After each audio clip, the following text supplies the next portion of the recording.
Welcome back to the Sped Space. I'm your host, Nick Coletti, and it's good to be here. I hope you guys all had a great holiday break and a happy new year. I know I'm a little late. It's, 2 weeks into the new year, but, stuff was going down. I had a good break. I just stayed home. We made a prime rib. I've never made a prime rib before, and actually it came out great. I followed this guy on Instagram, Arya something. He's pretty aggressive with his language. However, he had a pretty straightforward recipe that I followed, and honestly, I was shocked at how good it was. Definitely something I'm probably going to cook more often. So I love cooking. I'm not going to say that I'm a great cook by any means, but it's something that I am passionate about, and I was very excited to cook a really good meal for Christmas Day. So that was great. But I hope if you celebrate anything, I hope you had a great break. And if not, usually, at least kids had a break. So I hope you had a restful time, or at least an enjoyable time over the holidays. And obviously a Happy New Year, too. I have been back at work, hit the ground running in the new year. And I've been getting a lot of the similar cases regarding something called compensatory services, or basically services that weren't provided that need to be made up. And I figured we'd talk about that a little bit because it's one of those things that's honestly a little easier to get than I think you would imagine. But let me explain what it is. From a special education teacher perspective, so historically my experience, this isn't something I generally dealt with, mainly because I never really had any, well, I guess I did have people leave, but I never really had any parents go after it heavily. And let me stop saying it. Let me explain it, what it is. Compensatory services. When you have an IEP, if you guys take out your child's IEP, or if you don't have one, you're just listening, and awesome that you're just listening. But there's a section in the IEP, which is the services section. It's when I talk to parents or talk to you guys, there's everything in the IEP is important, but there are 3 sections or 4 sections that are like the most important, that are really the core of the actual plan that your child's going to receive, which is the PLEP, the present levels of educational performance, and included with that are the strengths, concerns, impact statement, the goals and objective, which is arguably, those 2 are arguably the most important, the accommodation section, and then the services section. So where are they going to be receiving all of this support? And the service section, I mean, you can kind of think of it like a contract for time. When is your child going to be seen by whom? So, and how often, right? So, how often are they going to receive special education services? How long are they going to receive their other, quote unquote, other related services? So things like speech pathology, occupational therapy, physical therapy, counseling, anything else that's written in there. This also includes indirect service time. And so time where the team meets to plan and prep for the child. Those are kind of in more, severe or significant situations. Not everybody has those, but those are part of the IEP as well. And so those services have to be provided. The district has an obligation to provide FAPE, free and appropriate public education. And you guys have determined in the IEP meeting, the individualized education plan meeting, that the child needs X amount of time. And just to make this really simple, we're gonna operate with 1 time a week, 30 minutes of speech, just to make this really simple, so we can do really simple math. Okay. So obviously, your child probably is getting more than whatever that is for everything. You're gonna get special ed services. They might get related services, but again, just 1 times 30 minutes speech is what we're gonna work with, just to make things easy. So what that means is every single week, right? Your child's in school, mind you. So let's say we're also going to assume perfect attendance right now, and we'll get into some nitty gritty later. But assuming perfect attendance, your child should be getting 1 time a week, 30 minutes of speech pathology services from a certified speech pathologist, right? So that's how that works. So what does that mean? Okay, assuming perfect attendance. Let's say that God forbid, something happens, speech pathologist needs to Or let's say it's even a positive thing. Let's say the speech pathologist is out on maternity leave, okay? And the district is unable to find a replacement. So let's say the speech pathologist is out for, you'd be surprised. I think they only get like 5 weeks or something for maternity leave, if that. But let's say 2 months. So 8 weeks of school. So for 8 weeks, there is no speech pathologist. And this is 8 school weeks, assuming perfect attendance. That means your child missed 8 30-minute sessions. That's 4 hours, right? 4 hours of speech services that they missed. The speech pathologist comes back to school, resumes services. That's all good. So they're not missing anymore. It's just that those 8 that they missed. The district is required to make up that time, and that's called compensatory education or compensatory services. It might be different depending on the state that you're in, but essentially that is the district would be required to provide those services at no cost to you, at no cost to the parent. Okay, so what would that look like? Now, it could be that the speech pathologist that came back would make up those services, and sometimes that's appropriate, or can be appropriate if it's just 8 sessions. And let's say she came back in let's say she had maternity leave from first day of school and she's back in November. That's not unreasonable to squeeze in 8 sessions throughout the year. Okay, so that's fine. When it gets tricky, though, is obviously you can't keep pulling a kid from classes. So you have to come up with some kind of solution to make sure that these services are provided, but we're not impacting the rest of his education now. So sometimes these services can be done before or after school. They can be done on weekends. They can be done during the summer. And other people can technically provide these services. Again, it's at the expense of the school, though. However, they're first and foremost going to want to have their school staff do it so they don't have to pay any extra money, right? Or at least limit the amount of money they have to pay. Now, that's a very simple situation. And honestly, in situations like that, so very cut and dry, there was supposed to be a service. The service didn't happen.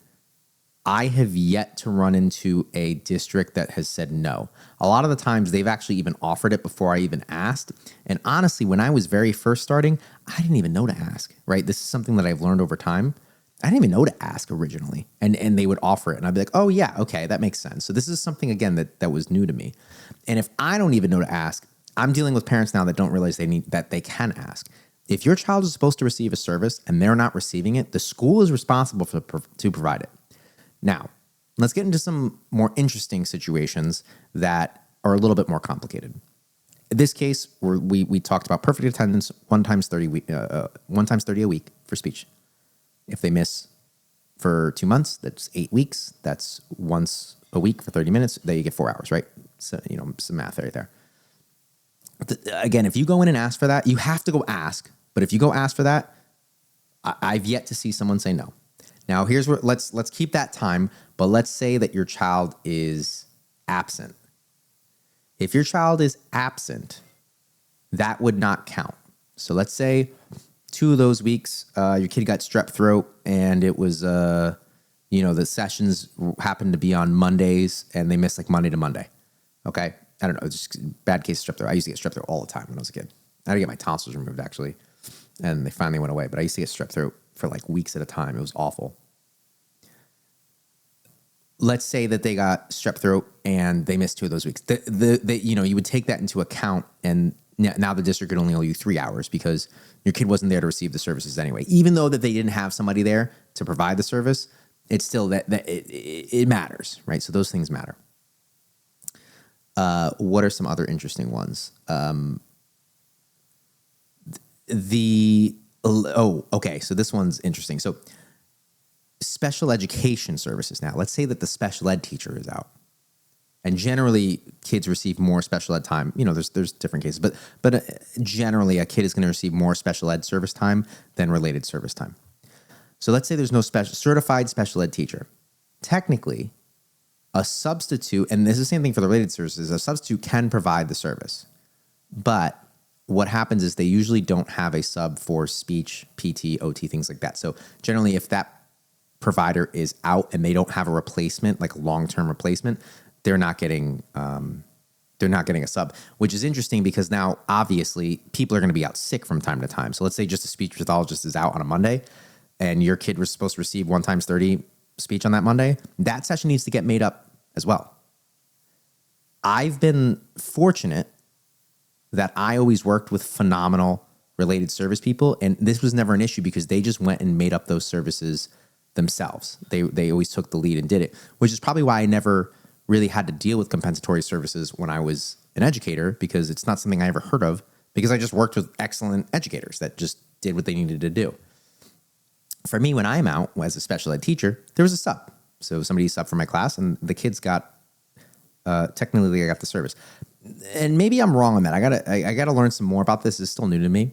But there is a limit. There is a limit to how much how long you can have a non-certified SPED teacher in a room, or non-certified staff member in that room to cover that. So basically, I'm out, I leave sub plans, the educator does the sub plans, the substitute does the sub plans, and technically they're still getting the quote-unquote service. For my educators out there, real quick, just some things to do to make life easy when you're doing sub plans.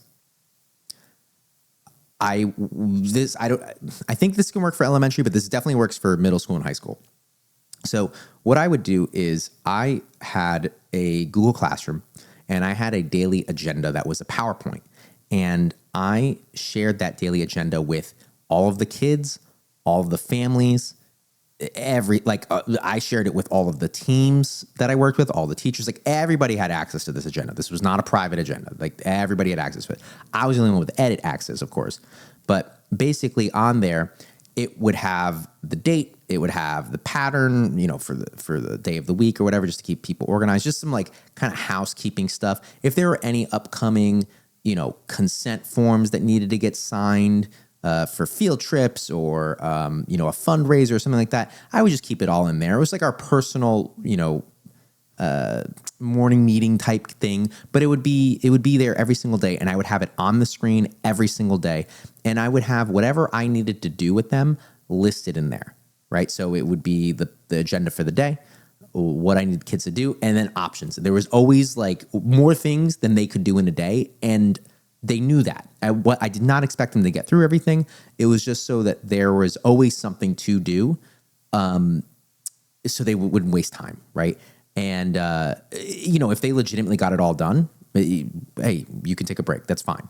And then built into there was the time that I'd be working with them. So it would be a combination of independent work. It would be a combination of working with me on their goals and objectives, or working independently on their goals and objectives, and important due dates for other classes, big essays that are coming up, or, math tests that are coming up, things like that. And I would organize my whole class around that. So what would be really easy is on days where I was out, I would still craft that agenda. And because the expectation and the routine was already set in place, that I had the agenda on the board every day, I could then forward that to the substitute. And if they were technologically savvy enough, they could just put it up on the screen for me, or I could leave it on the screen the night before if I knew I was going to be out, and the kids all had access to it, and all of the teachers had access to it, right? And I don't know so much of them, they used it as much, but I could hold them accountable. I could hold the kids accountable and not have to rely on a substitute, which half the time, I might not even have had a substitute, or there's, which would be a problem for compensatory services, or somebody is, it's a different person every single period because they're just plugging things in.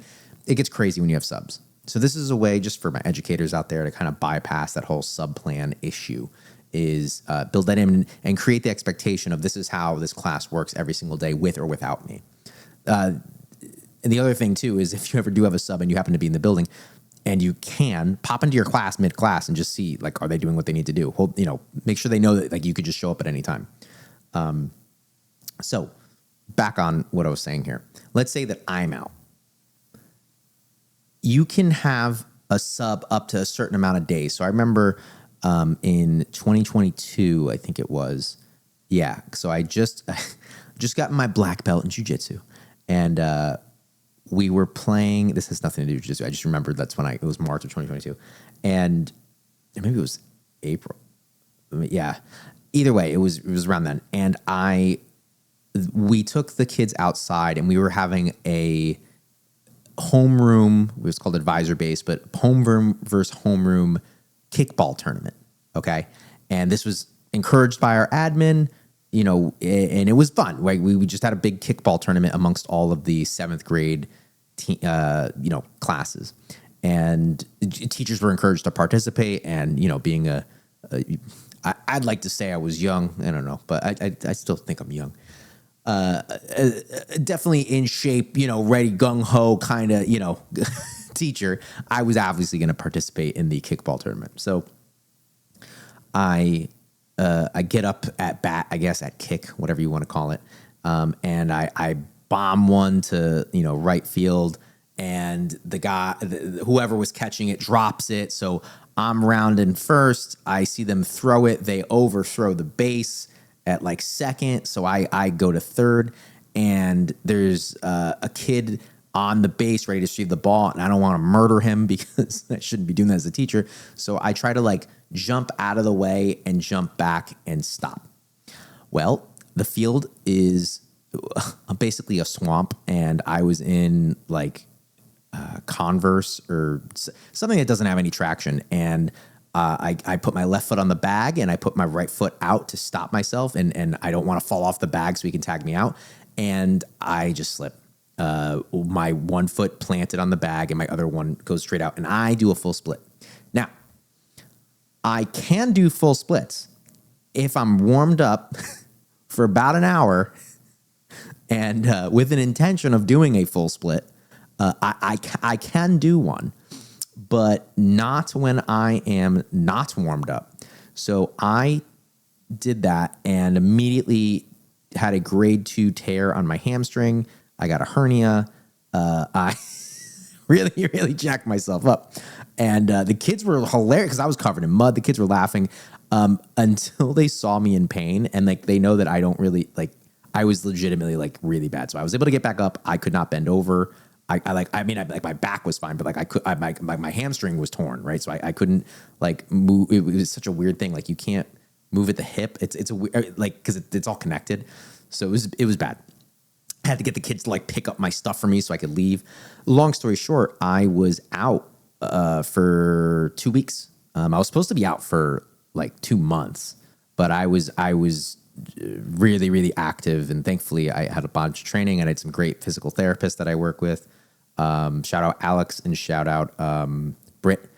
But yeah, I was able to get back, and I got back quick, and I wanted to get back. I didn't want to miss school. But hypothetically speaking, let's say I was out for the 2 months. I don't know what the law is in Connecticut, but I actually know the law in New York, funny enough. I kind of remember. I think it's like 90 days or something like that. It might not even be that long. It might be like 30 days. But basically, given it's not 90. That's way too long. It's you can only have a sub up maybe like 20 days, a sub up to a certain amount of time. And then after that, the school would be back out of compliance. So for compensatory services sake, when you are when you have a substitute, it can only work for a certain amount of days. And you have to figure out what that is for your state. And then the district would be out of compliance. So they would have to provide services. I have a client, I'm not going to name because it's going to get specific, but they haven't had a Sped teacher consistently. I mean, it's been on and off, but like we're talking less than a quarter of the year for 3 years. So we have to discuss compensatory education, but I did a very quick, like conservative calculation. And I'm like, you realize that's like 1,500 hours. And they just were like, yeah, we know, we're aware. So I don't know how that's going to get made up. I don't know what we're going to do. We still have to have that conversation, but they didn't even deny it. They weren't even like objecting. I was like, I'm just doing a very conservative, quick math in my head. And I'm coming up with 1,500 hours. And they're like, yeah, that sounds about right. So, it can get crazy. It can also be as simple as, our earlier example, it's 4 hours, right? So I'm dealing with that. And the reason I wanted to talk about that is, again, this is one of the few things where I haven't had any pushback on, like at all. Like it's been very easy to get compensatory services in situations like that. Now, there are some other situations that I'm dealing with now that that are new to me. So they're kind of creative solutions, and I don't know if districts are going to go for it because I haven't been in the room yet. But they're coming up. These meetings are coming up, so I'll give you some updates. If you guys are curious, let me know in the comments below. I'll give you guys some updates when we get there. But first one. So we have a similar situation. Kid missed the service. I'm not going to say what it is because I don't want to give any. I want to be respectful of people's privacy and the district as well. But kid did not receive the service because there was no provider, right? They didn't have one. The school wasn't able to hire one, which is pretty common. It's not okay, but it's actually pretty common, which is why I want to talk about this. And so my proposed solution is going to be, they ended up finding someone to cover the role. So I don't know how it's going to go, but when we asked for the meeting, there was still nobody delivering the service. So I was going to suggest that we have the parent go to their personal service provider outside of school, and basically we would do that amount of time, whatever the kid's missing, and the school would have to pay for it. To me, that sounds like a logical solution, because if the school could provide the service, they would. And because they can't, then we need to go outside the school to get the service done. I don't know if schools would do that. I'm still new to this. I imagine they would, but that's a solution. We'll see. I'm going to float it by, and we'll see how that goes. But again, I with that being said, the district is not denying that compensatory services are owed. So it's, again, one of these interesting things where, like, you don't need to be anything crazy. You just need to ask. You need to say, like, my kid's not receiving this service, therefore you need to provide it. Now, where it gets a little bit more tricky, and this is a new one now, is when the service provider is there, but we determine, or we make the argument that the services are not adequate. And I think that's where kind of like a lawyer kind of comes more into play. But the idea here is that the service, quote unquote, was provided, but the service itself was inadequate. So what does that mean? Essentially, it was not done well. It was not done correctly. It was not done according to the plan in the IEP, right? So maybe they're supposed to receive PT services for gross motor, for, I don't know, leg strength, and they did push-ups the whole time, right? They were supposed to get special ed services for reading, and all they did was work on math, and they don't have any math services, right? Like that would not. These are kind of like obvious ones, but just to make it kind of a simple understanding here. So basically, they're not doing what they're supposed to be doing. Therefore, again, compensatory services would be appropriate in these situations. Okay. So that is kind of it in a nutshell. And again, it's not new by any means, but for me, it's new because I never really had to deal with it. I never had to give any kids comp services. What does happen, what I have seen happen is, let's say a kid is awarded compensatory services or compensatory education, and the service needs to be done outside of school hours.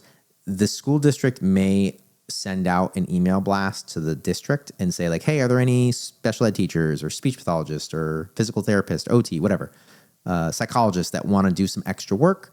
You know, we have to do X times X, through, in our case before, 8 times 30 minutes of speech services. They would be held on Saturdays at 1:00 or a mutual agreed upon time between you and the parent. You guys can come up with your own time, and they'd pay you for that, right? Again, I was never even interested in doing that kind of stuff because I was good. I didn't want to do more. And honestly, I don't know what the pay would have been, but it probably wouldn't have been comparable to what my tutoring pay was. So it's probably not something that would have interested me. Either way, it's definitely something that exists. But you just got to go ask, right? So if you have a child that, I think it's more common with physical therapists, occupational therapists, speech and language pathologists. If your kid's not receiving a service, just add those up. Let the school know, like, hey, you're supposed to be providing the service. You're not providing the service.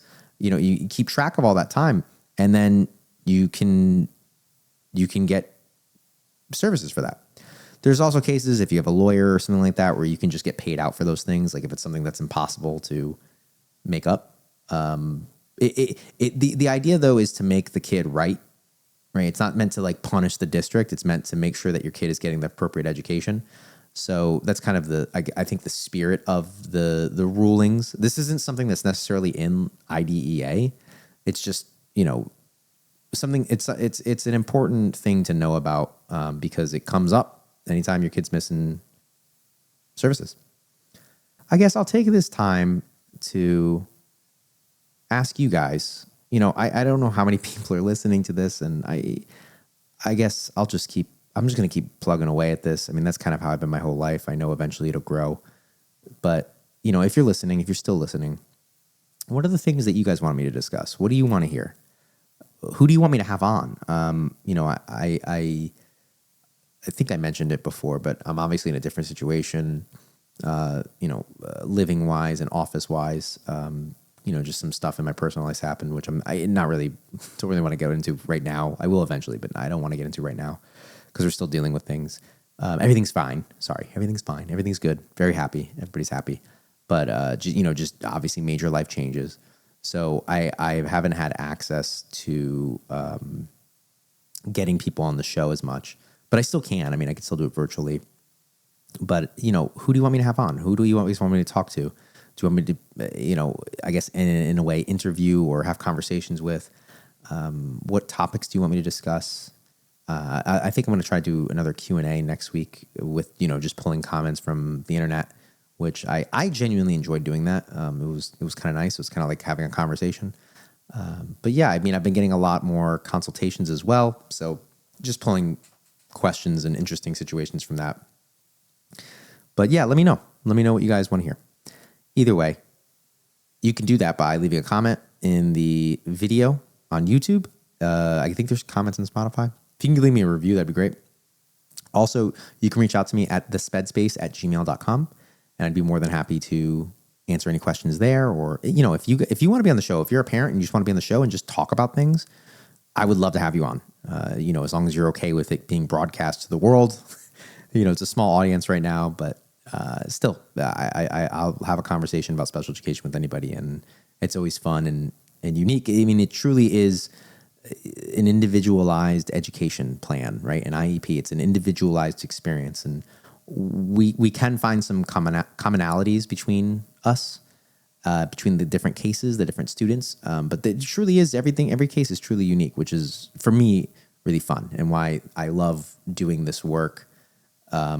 Beyond just helping kids and helping families, it's every case is unique. It's never the same thing, right? It's never the same, crunching the same numbers or clocking in at the same job every day. It's like every case is its own.